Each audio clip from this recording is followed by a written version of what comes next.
very quickly cover sports and entertainment marketing on the economy.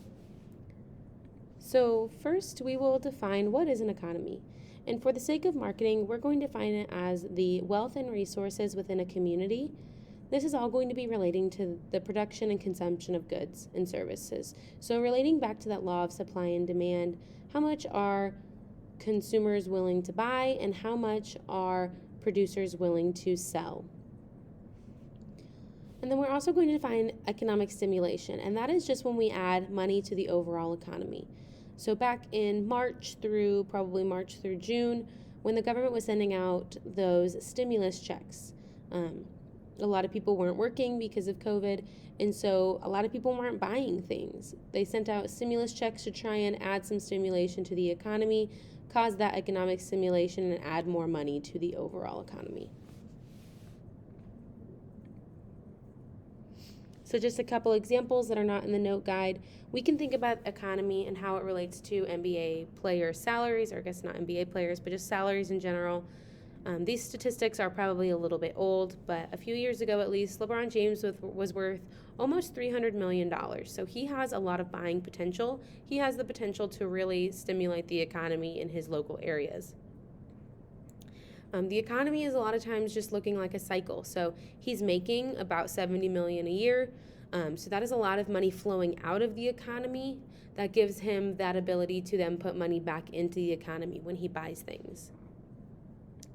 We can also think about the industry in general. So worldwide, the Major League professional sporting industry is over $200 billion in revenue. It's one of the top 15 industries in the world. So a lot of that shows how much people are spending of their own money and stimulating that athletic professional sports economy. And it also is going to have an impact on our school. And LHS is impacted by sports marketing. So through the game entry costs, so whenever you pay to go to a game, that is money that you are putting into the school's economy. Whenever you purchase merchandise, so you may buy a t-shirt from the basketball team or from the football team, from the softball team, again, you're putting money into that economy for that sport and for that school. It is then going to be paid out. So when you see people working at these games, maybe the person taking the tickets at the front gate, they're getting paid for that as a form of income. And so the cycle of the economy is working within our school. It's also going to have an impact on the community. So population size will adjust the economy of a specific community. And economic stimulation, as it relates to sports, it occurs more frequently whenever teams are successful. So we can see that most recently in the fact that since the Chiefs won the Super Bowl, ticket prices have gone up exponentially. They may have been $100 last year. Now they're $400. That's an extra $300 that's entering the economy every time that ticket is purchased. This can be seen through entertainment events. So if there's a concert at the Crossroads or at Sprint Center, it's going to impact the community and the economy.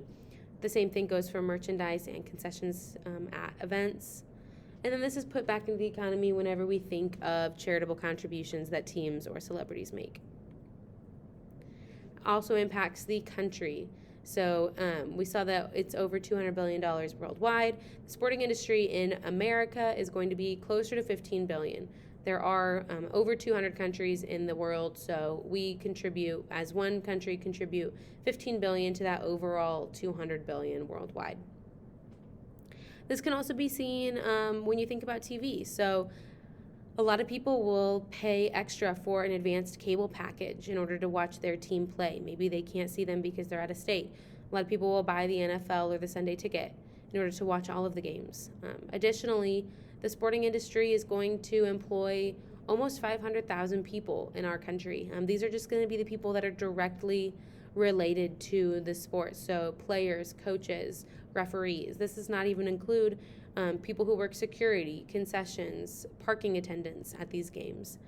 So the amount of jobs that the sporting industry creates is huge. And the entertainment industry is similar through their merchandise, through taking tours, TV and movie promotions, things like that.